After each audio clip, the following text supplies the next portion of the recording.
Morning, everyone. Let me share the book with you guys.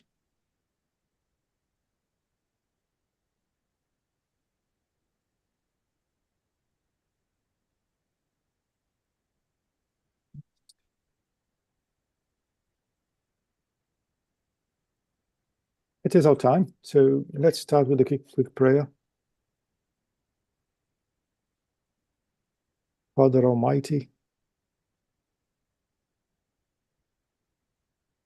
help us out to enjoy this study in a way that will help us to get better as mediums, as human beings. Give us the right intuition to have the right questions. Give us the right intuition to share our experiences that are relevant to our study. Be with us today and always. So be it.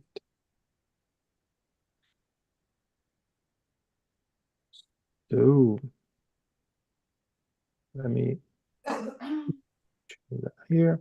So we have stopped at this point last week.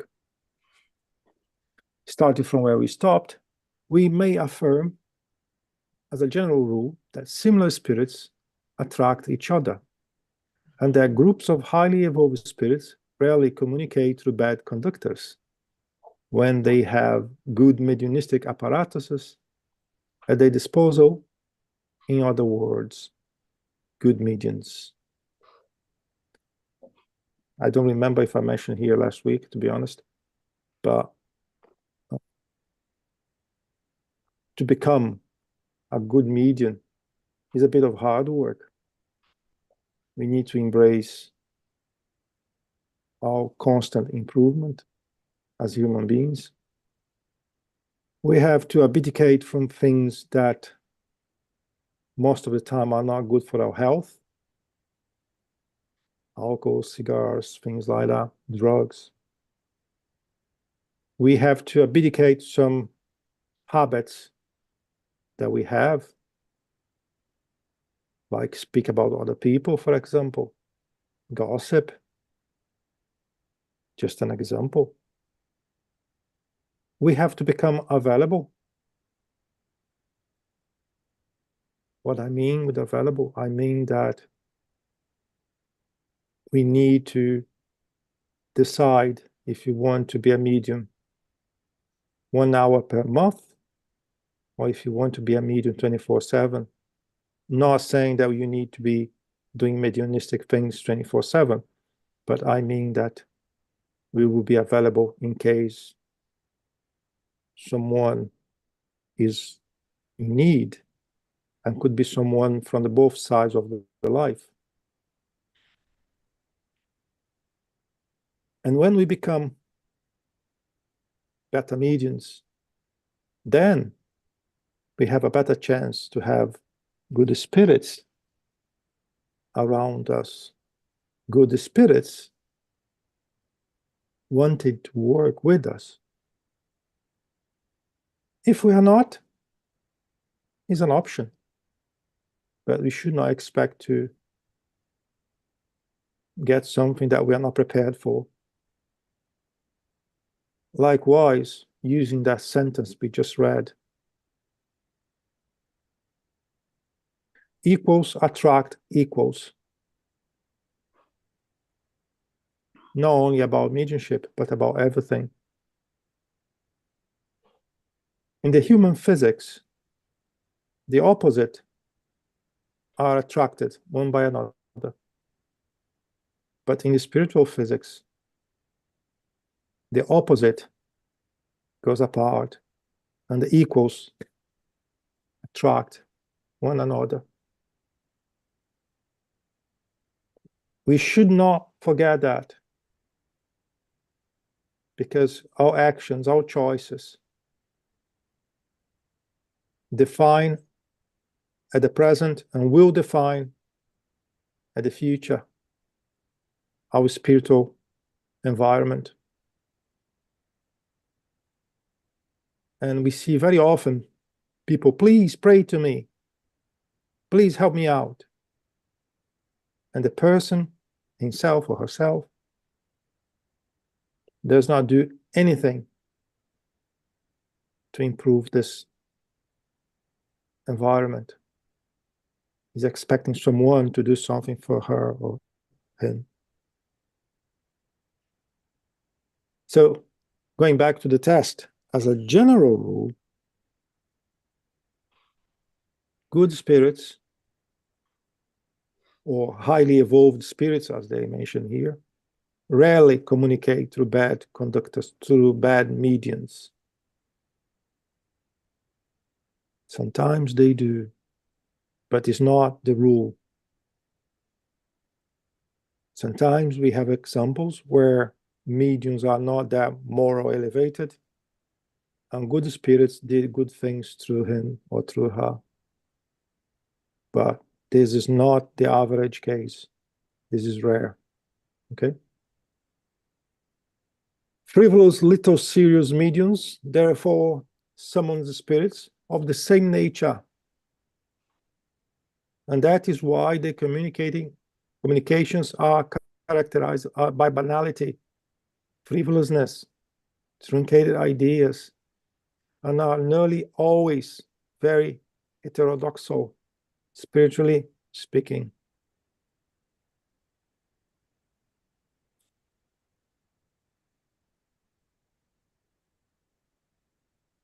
What is a serious medium above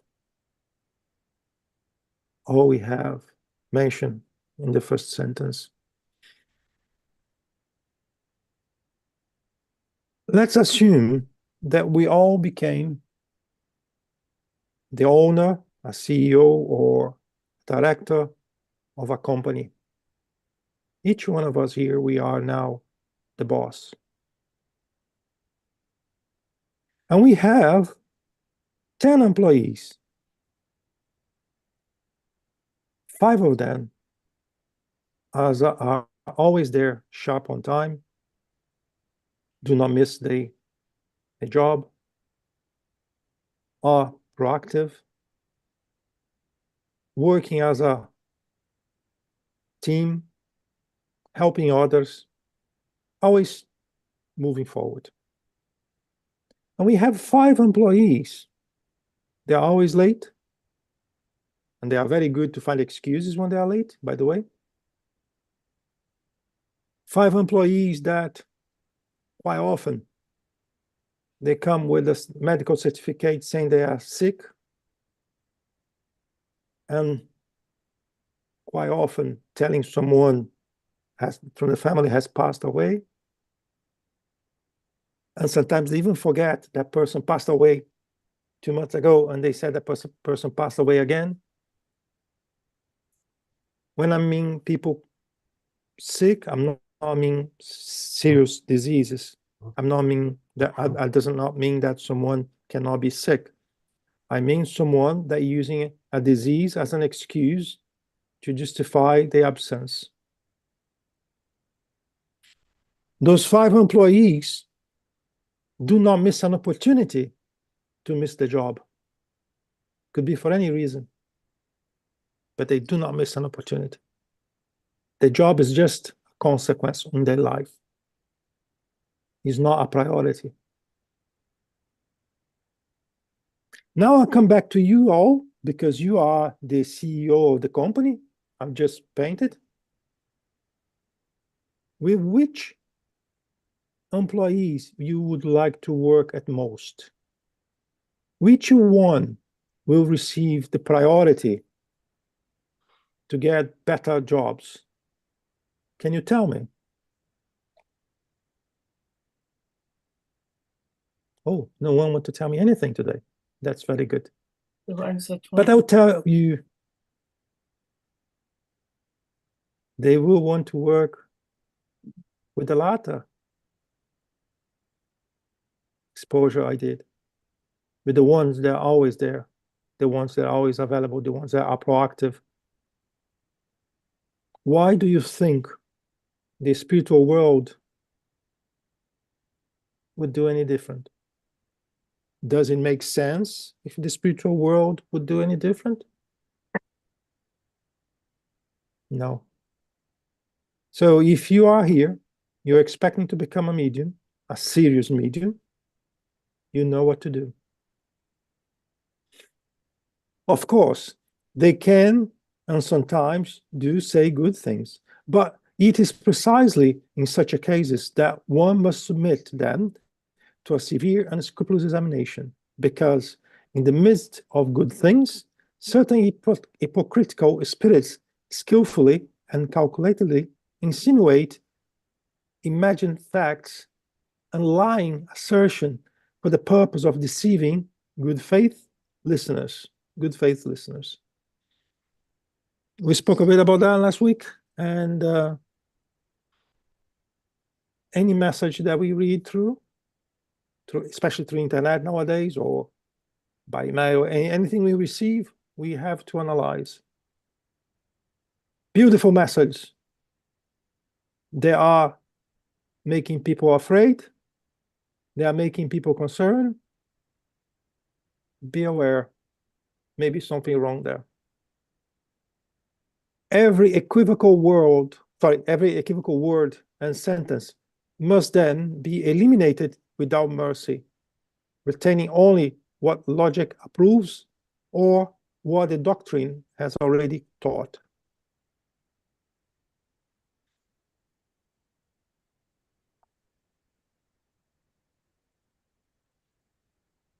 What I'll say here is something personal, not from there. I don't feel comfortable to change message from the Spirit. I believe the message from the Spirit should be kept as it is. And if the message is not positive as a whole, archive them. Archive them. Because if I start to change message from the spirits, then I'm doing something that's me then. Oh, but that part is from the medium. You don't know. You really do not know. There's a lot of people that jump quickly to judge the medium's work, saying that's from the medium, that's from the spirit. You do not know. Beware not to be a judge of such a thing. So if you do have a message there, 95% is good, 5% is bad, I'm sorry. This message will be archived. That's the way I do, okay? Communication of this nature only threaten isolated spirits and recently formed or enlightened groups. Oh, sorry, isolated spiritists and recently formed or enlightened groups. Because in meetings of more advanced and experienced adherents, it is futile for the crowd to adorn itself with peacock's feathers, since it will always be mercilessly exposed.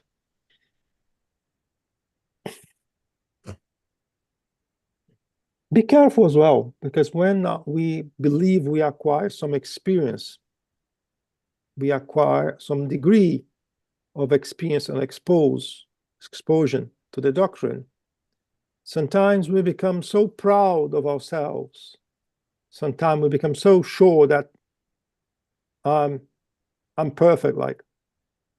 And then something like that may happen as well. So we have to be attentive, careful, thorough, all the way through. When we are not, situations like that may happen. Doesn't matter if you are a beginner, someone with 5, 10, 20, 30 years experience or more. I will not speak of mediums who enjoy soliciting and receiving obscene communications. Leave them to take pleasure in the fellowship of cynical spirits. Besides, let me just do a comment here.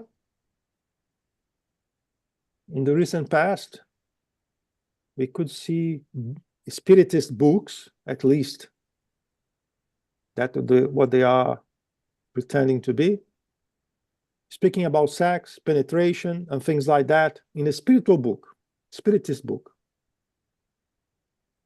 What do you think? I'm not creating a scenario here. I'm saying to you something that I found. I bought the book. So what I did with the book, I got the book, and this will go to a very far away corner in my shelf. So there, in this particular book, there were lots of good things, normal things, but then there were one or two comments like that. One or two comments like that in the book, in my own opinion, disclassify the whole book. And as such, then I have a warning light for the author of the book, right? So everything we buy, everything we get from the internet, everything we read, we need to be attentive. For example, if they were speaking about sex in a scientific way, explaining sex, there was no issue. When I said about sex, sexual relations. And then you can use your own creativity to think about what he was expecting you to read, right? So things like that are different. So we need to be careful. Oh, person X is telling something. That's fine. But he's a serious person. That's fine. But if this X person is saying something that's a bit strange or is deraying from what's supposed to be, remember that we are all humans. We can all fail.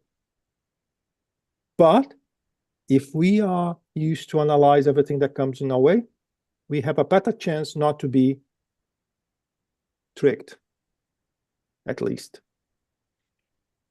I will not speak of mediums who enjoy soliciting and receiving. Oh, I read that already. Sorry. Besides, communications of this type require solicitude and isolation. In any case, they could never provoke anything but disdain and repugnance amongst members of philosophical and serious groups.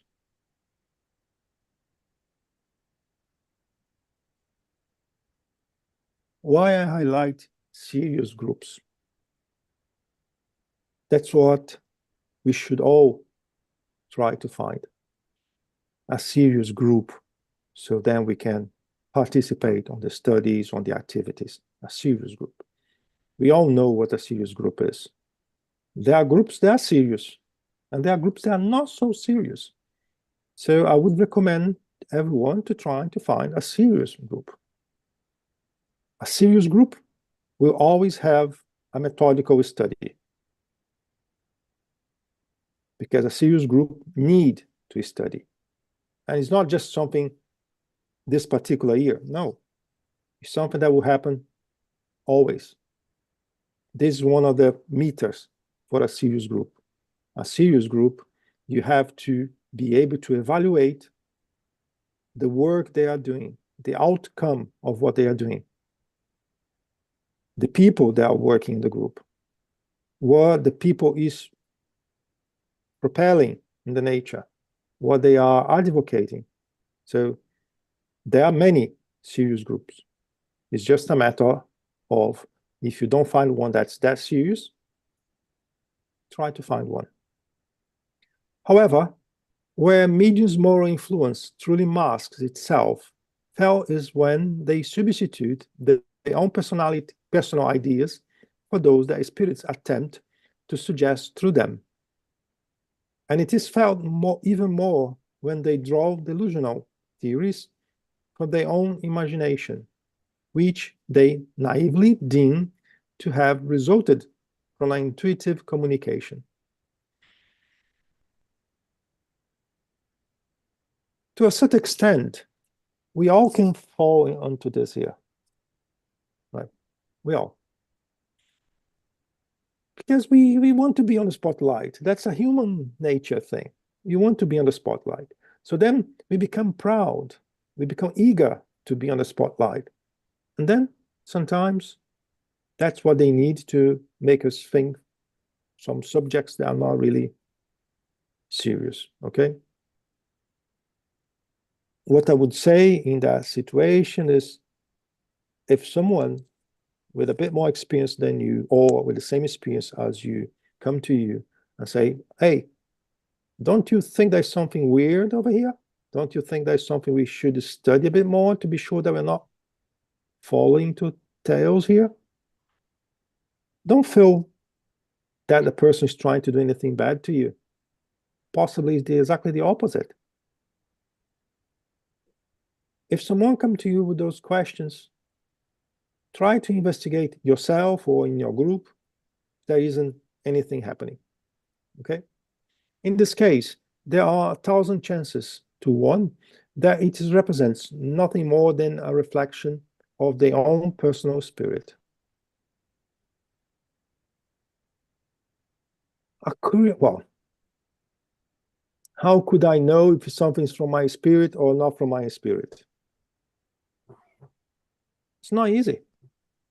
There's a lot of people that jump to say what is not. But it's not easy.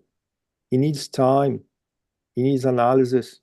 It needs repetition. You need to create like a case, basically, to come and identify if it's from the personal spirit, what people call animism, or if from an external spirit.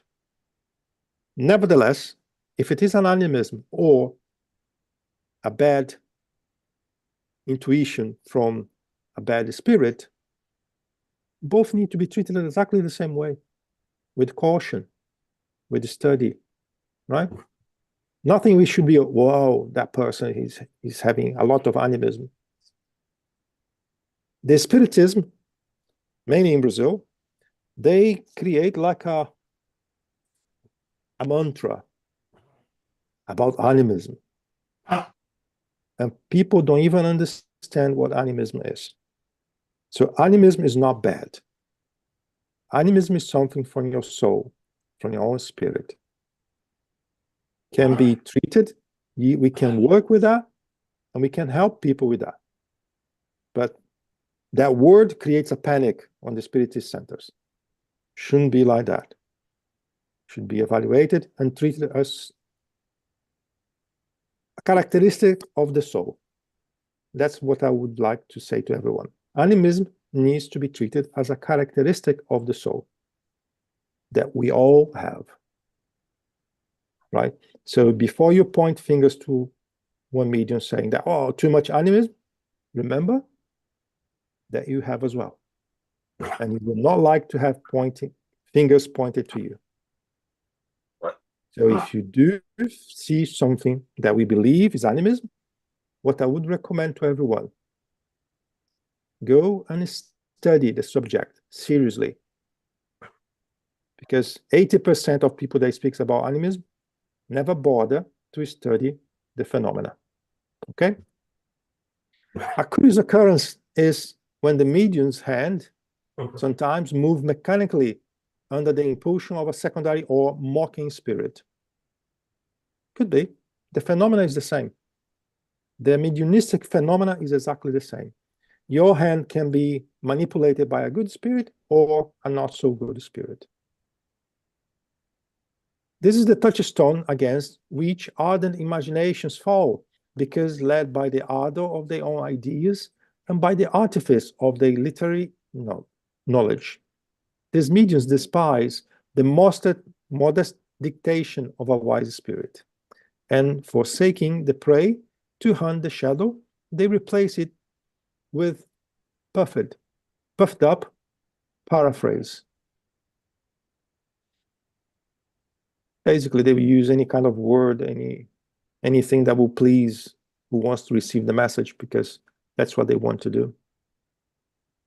Or to have fun with that person. Another pitfall that these ambitious personalities fall prey to is when, in the absence of the communications, that good spirits refuse them, they present their own work as having come from them. Let me paint a situation here. There is a medium Y that used to receive Leon Denis, Chico Xavier, Kardec, you name it. What I'm saying is not true. What I'm saying is just to paint a picture here for everyone, right?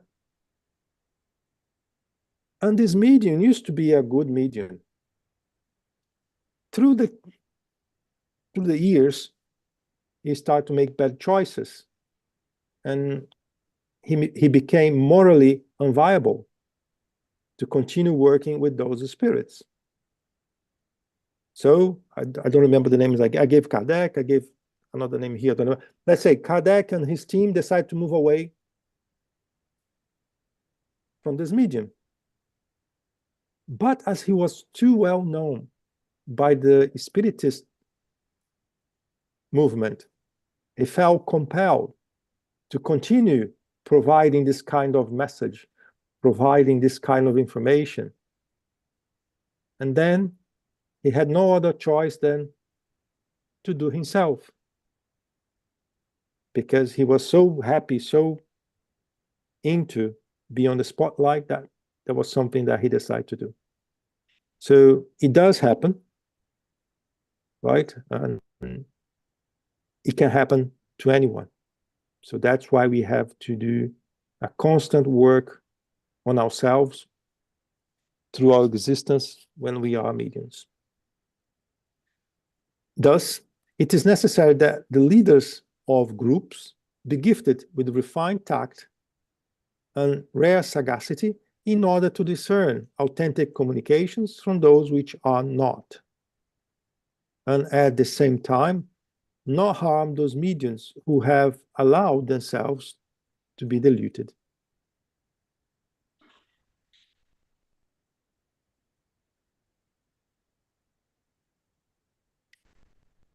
Normally, when the group finds a situation like that, the group is very eager to stop what is happening.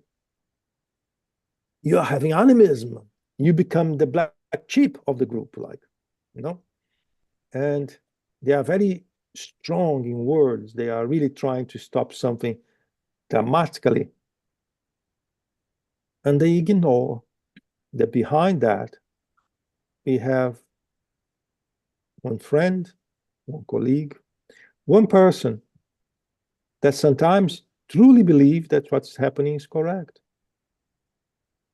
So we need to be charitable when we have situations like that. Hi, Munir. Hello, Guilherme. Good morning, everyone. Guilherme, I think what they are talking about here has more to do with mystification than animism per se, because I think a great point of confusion when people mistake animism by mystification. And if in this case, it is intentionally the message is changed, or the words used are changed and intentionally by the medium. It's not a question of animism, but mystification. Because as you said, animism is inherent to everyone, including mediums as human beings. It's the experience that we bring, the knowledge that we bring.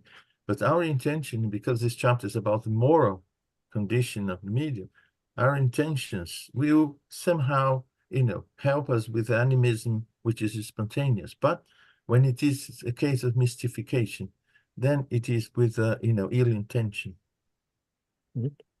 I think that you're totally right, Munir. The first part of this sentence was more leading to animism, and the second part to mystification. Right. And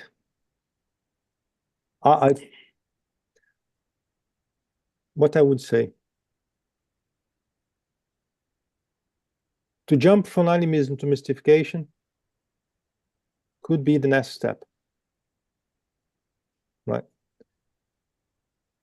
The animism is something that's natural, needs to be treated as such, with care, respect. And when you jump into mystification, then is a different thing. Totally different thing. Mystification is intentional. Is using the good faith of people and group to achieve your own objectives. Right? I'm trying to think here if I had any situation with mystification from the incarnated mystification, because there is also mystification from the spirit. And I do not remember. Nothing comes to my mind like as an example of mystification.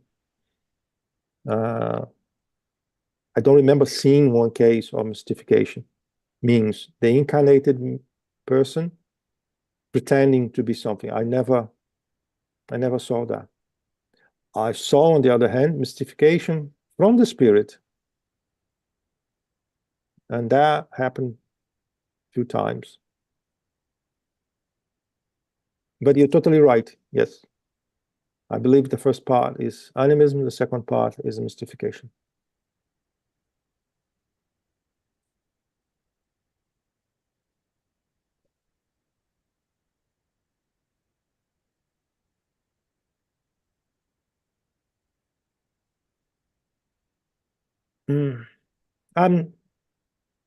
I don't think the sentence is clear,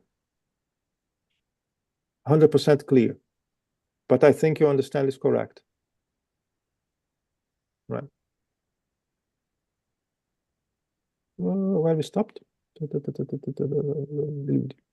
When in doubt, abstain. It states one of your ancient proverbs.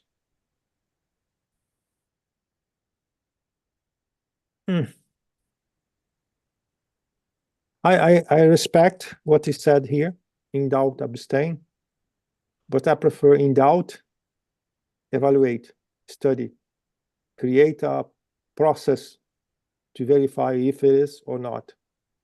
Because there is a sentence somewhere, don't remember where, to be honest, that says that if you're in doubt, it's better to waste 99% of good things than to fall into one or something like that. I don't remember exactly what is that sentence. And that is very easy.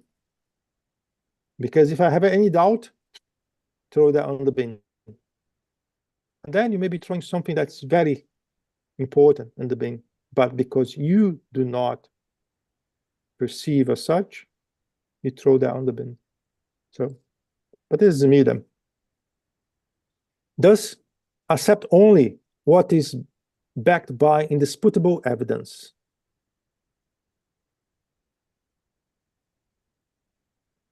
This is a point of discussion too, because sometimes you will not have evidence. And how can you have some evidence from the spiritual world? Have you thought about that? Whenever a new opinion appears that seems the least bit doubtful, pass it through the sieve of reason and logic. That I'm 100% with, right? We have to evaluate, to analyze. Whatever reason and common sense reprove, fearlessly reject it.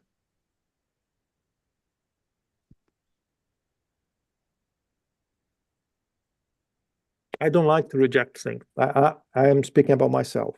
I don't like to reject things. Not too long ago, we burned people.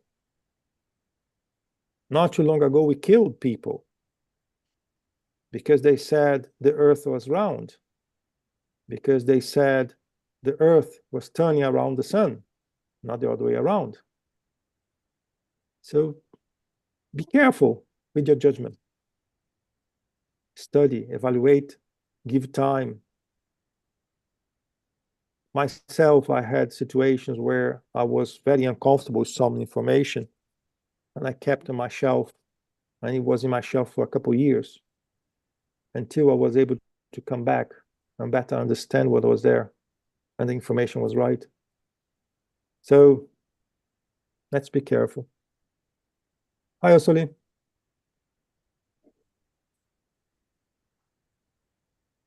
In the Milton's books and Genesis and Spirit's book. Some books I remember. I learned that almost every medium have a little kind of enemies because they usually they don't need if they don't are anemics, but because language, because medium can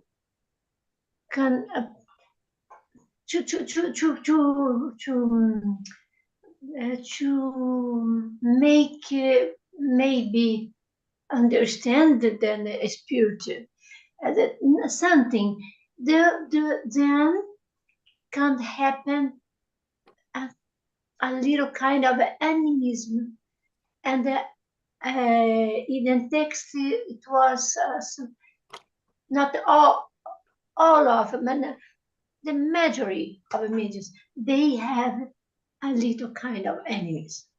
It is correct, or I am I don't remember well this. Sorry, which book, but I think it was Medium's book. Let me do something to try to answer that question. Thank you. Let me change that word. Animism by soul. Anima. Every incarnated person has a soul. Every incarnated person has that. I'm not talking about medium. I'm talking about incarnated person. Because it comes from the soul. If it comes from the soul, we all have. Period. It is better to reject 10 truths than to accept one single lie. Oh, that's the thing I was talking to you a few minutes ago. It's better to reject 10 truths than accept a single lie. I think that we grow up now, and I think that if we are able to identify one lie, we throw away the lie and we keep the other one. It gives a bit more work, of course. You need to study, you need to test, you need to go to some practices to be able to prove if it's a theory that works or not. But throw in the bin 9 truths because one is a lie, good for you, not for me. In fact, upon that one erroneous theory, you could build an entire system which would crumble under the first breath of truth like a monument constructed on quicksand. Whereas if you reject certain truths today because they are not clear or logical to you, a shocking fact or a refutable demonstration will soon come to you to affirm the authenticity. I agree with that. If it's really a truth, eventually will come.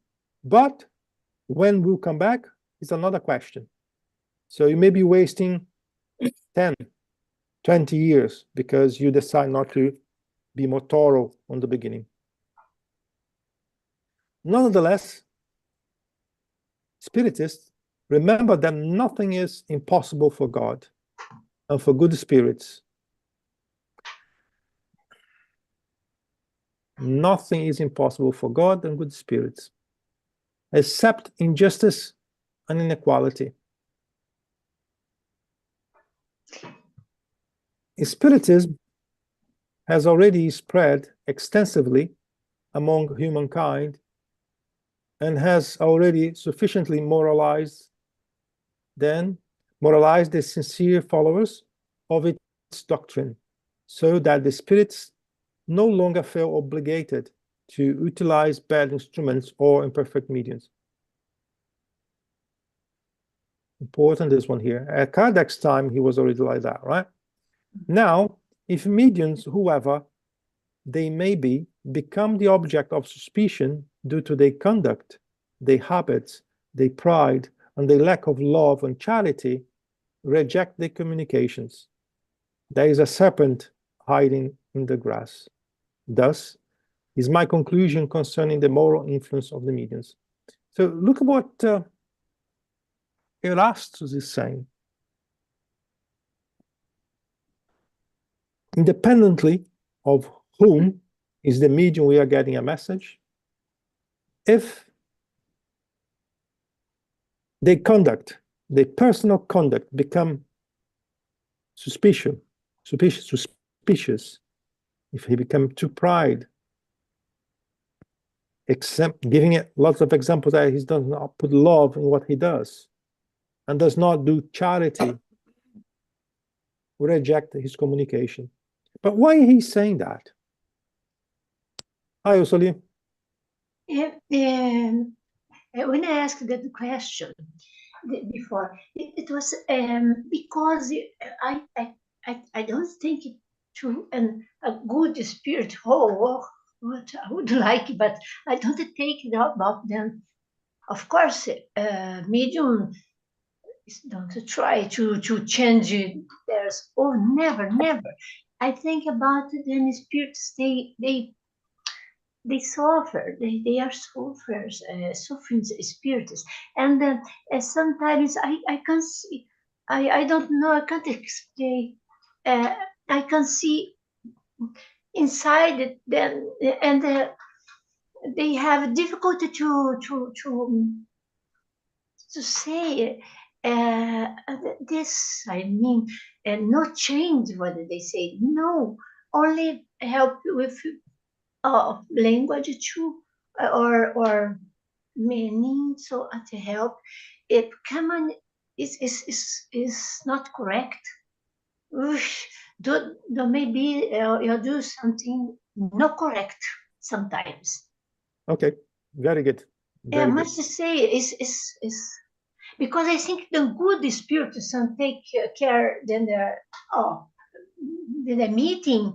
I think they say they see always us, and they know medium they would like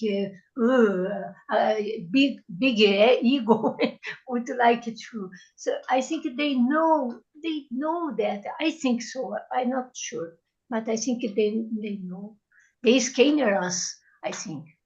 Or? All right, good. And maybe become suspicious of their conduct, their habits, their pride, their lack of love. So in such a way, Erastus is giving here a formula that we should all be looking into before we give credit to some information, right? And for example, on the internet, there are so many names, so many people that appears to be nice on the camera and blah blah blah. And do you know the person really? Just because he's speaking well in the camera?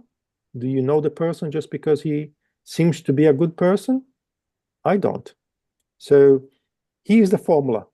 Evaluate if the person truly practices charity, if the person truly apply love toward who is in need and around him or herself. If it's not too pride. Why I'm saying too pride? Because we all have a little pride, right? We all have a little pride. But I mean, if the person does not have a excessive degree of pride, and something that I think to me is very important, the habits of the person. The habits of the person. I remember one person telling a group that to work with her, people could not be seen drinking on the streets, on the pubs. People could not be seen as using drugs. People should not be seen as smoking. People should not be seen as having not very good examples on the day-to-day. And that the people to work with her, they were not obliged to change if they do not want to work with her. But if they want to work with her, they had to change, because habits are everything. Don't tell me that you are a good spiritist 1 day a week. 1 day a week you allow yourself to be drunk. 1 day a week you allow yourself to use drugs. 1 day a week you allow yourself to go to some nasty areas, some nasty places, and that's all okay. No, it's not. No, it's not. Don't fool yourself, right? So that's habits is one of the very important things, in my own opinion, on top of everything that's said here. So we are moving to the chapter 21. It's also a very good topic to me. So the influence of the surroundings, right? Item number 231.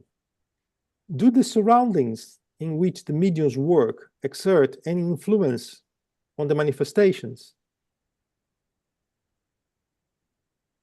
All spirits whose surrounding mediums help them either for good or evil.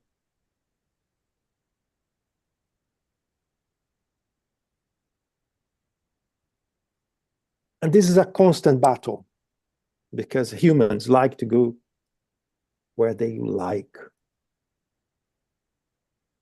So if you want to have a good assistance, be surrounded by good spirits, you need to be attentive of your surroundings, your choices, where you like to go. And sometimes seems to be a bit too much when you say, well, if you go to the pub, what do you think is happening on the pub, really? From the spiritual side, what do you think? I'm not going to elaborate here, but you all can find enough information on the Spiritist Library, if you like, to tell you what is happening there. What do you think is happening on the nightclub?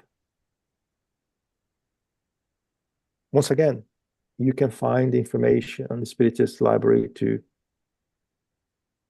bring you some light about the subject. Hi, Denise. It just, pubs. I don't know, but I go to pubs with my friend. It's where it's normally a meeting point for friends, So I think it's part of a normal life. Go out with people and go to this place, like pubs, things like that. But I'm not here trying to. Yeah, I know. So advocate. Yeah, not to go. People not to go. Yeah. Right? And I'm here telling you to be aware of the spiritual side of some places you decide to go. It's part of normal life. To so many people, yes. To so many others, no. If you like to drink yourself all the way through until 11 o'clock when they ring the bell, it's up to you. I'm not talking about you yourself. Yeah, no. I just saying. No, it's up to you. It's your problem. But what I'm going to say here is very clear. When you open a bottle of alcohol, you are opening an invitation. It's entirely up to you. I'm just using alcohol as an example because we spoke about pub. Right? Yeah, thank you. It's entirely up to you. Entirely up to you. Do whatever you see fit. But do your research as well of what is behind on the spiritual world in some places like that. And if you don't believe because you really like to have your pint on the end of the day, it's your problem. But you are making invitations. If you work in your mediumship and you do that kind of invitations for spirits, high elevated spirits will not come when you are drinking alcohol. Right? And if you like to make that kind of invitations, and you like to be a medium, these are antagonic and will be a conflict in your path. And depending on how things progress, it could become a problem for you, right? So it is entirely up to the person. But I will not make up to say, yeah, it's all right. No, it's up to you. The spiritual side, what's happening is clear. If you want to go, cheerio, enjoy it. And I have examples of people that were spiritists and they really like to go to have a drink. And I know the consequences. Because later on they had to ask for help. Just one example came to my mind straight away. It's likewise, if you go to a whorehouse, what kind of a spiritual environment you think we have there? I'm changing from alcohol to something more different. But I'm going there just to drink a beer or so, just to see what kind of a spiritual environment you think you have there. I'm not even contemplating that you're going there to have sex or anything like that. No. I'm contemplating a scenario where you decide to go to a whorehouse just to have a beer or to see dancing or whatever. What kind of spiritual environment you think you have there? And the problem is you will come back to your home where your kids will be there. And that's the same for anywhere we go. Because if we make the connection, we are giving an invitation. And sometimes that invitation is, come with me. Come to my place. Yeah. And a lot of people come back at home. The place is not very good, to be honest. Spiritually. Maybe be a $5 million mansion, but spiritually, sometimes not very good. So at the end of the day, you have the power to decide again what kind of spiritual environment you want to be surrounded. And don't fool yourselves. The surroundings dictate the type of spirits that are there. That is law of attraction. Law of attraction. Yeah. Hi, Liz, I see your hand. Right, yeah, that also applies to things like casinos as well. And like when I was just in hospital for my operation a couple of days ago, I was very well aware and kept it, high in my mind that, yeah, I'm in a hospital environment now as well. And spirits die there. There were two hearses waiting for two bodies to come out the morgue when I went in. Those spirits, can be lost. They could be looking for somebody who is quite open to attach to. So you have to be aware of that as well. And I would like to give a personal example of when I went to celebrations, had a drink, or just having a quiet glass of wine at home.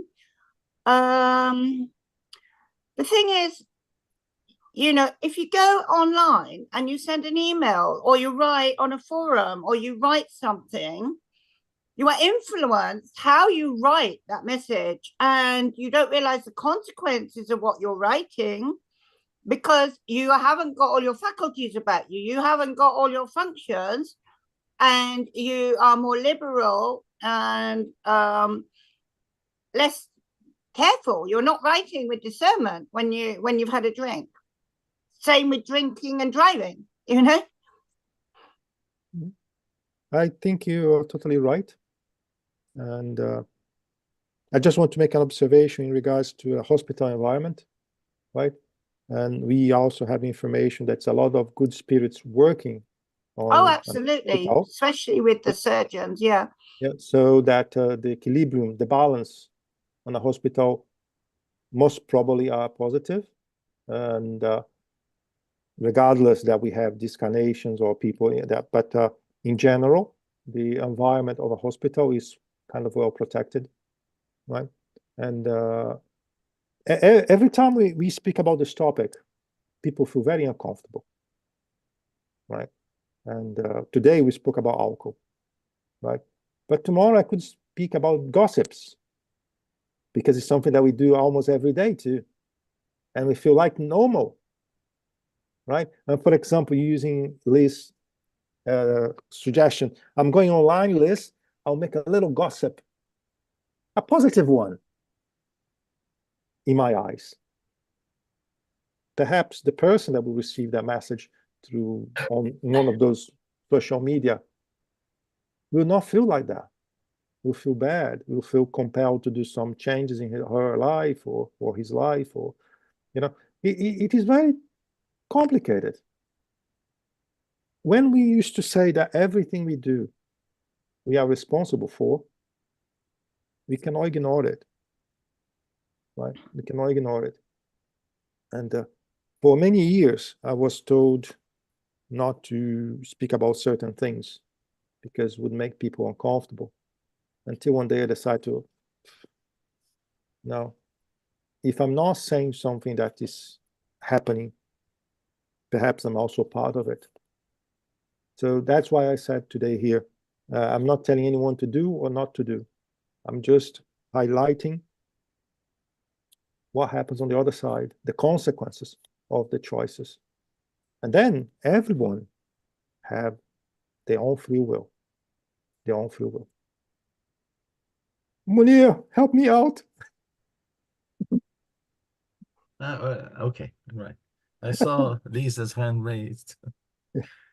No, what I want to say, Guilherme, I mean, everything that has been said here is true, but we should not forget that these places that we consider, places where low-level spirits go because what is done there, alcohol, prostitution, or whatever. We shouldn't forget that these places are not forgotten at all, because the intention why we are going there is what, in my view, what counts more than everything else.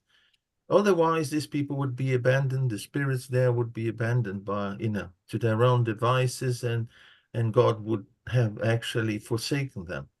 But we have to be up to a certain standard to be able to go to these places with good intention to help, and be the instruments of good spirits, because we know that good spirits, they assist everyone everywhere. But the point is, why are we going there? If we have conditions to do something for them, well, we do. I remember Divaldo telling many times that he went to, a brothel many times to actually help the children that were kept, the sons and daughters of the women working there. They were under their beds while they were having clients and so on. And they went there to rescue these kids. And basically, they started doing the gospel in that place, because these women saw in Divaldo and the whole team, a means of getting spiritual support and so on. And I'm sure the spirits there also, some of them were certainly assisted. So the problem is, if we are up to the standard of being, someone who would go to one place like this with good intention, and not just because we want to, enjoy the material vices that, we have there. Yeah, you brought something very important. I was not mentioning anything like that, right? I was not making any allusion of someone going to those places to help. I was making allusion of someone going to those places to enjoy life, as people like to say, right? But yes, there's always assistance everywhere. And there are some people that may go to those places to help, but to go to some places like that, you have to have a preparation. I don't think we should well, let's go now, let's go over there. No, it's not like that. And I remember clearly when we had some jobs, some tasks we did before that the spiritual world said clearly, before you go to this place, first you need to go to a spirit center, you need to study, you need to pray, and never go with less than 3 mediums. Never. Why is that? Because sometimes people, they can do anything and they can go alone, and then the results will not be positive for the person in some situations, right? When we're talking about Divaldo, when we talk about Chico Xavier, come on, they have a lot of good spirits with them, right? May not be my case. I may not be prepared. I may not have the spiritual support to go to a place like that and leave intact, right? And just another example that came to my mind, I heard a time that someone used to say to me, yeah, but I'm going to the pub to speak about spiritism. And yeah, really? Yeah. And how many bottles you had? So there, we need to always make a balance, and we always need to be careful, you know. But what you brought is very important. Yeah. Yeah, I just wanted to point out that, you know, there isn't the forbidden place as such, because where there are human beings and spirits, we can always help, but we have to be prepared. This is the problem, you know. We have to be up to the standard of, you know, providing something. Otherwise, yeah. Otherwise, things may not work very well. Well, Munir, as you are there, can you do a final prayer, please? Yeah, sure. So let's join our thoughts, our hearts, in unison with those of the benefactors and those in spirits who also take part in our weekly study. With our hearts in gratitude, thanking our beloved Master Jesus for this opportunity, for the assistance that we receive from the benefactors, and most of the time do not perceive. So we are truly thankful, and asking them to be with us so that we can transform our daily life according to all this that we have received today, and in so many other opportunities. With our hearts full of joy and gratitude, to thank them and end our meeting today. So be it. So be it. Amen. Thank you, everyone. Looking forward to see you next week. Thank you. Thank you. Yeah, Thank you all. bye-bye.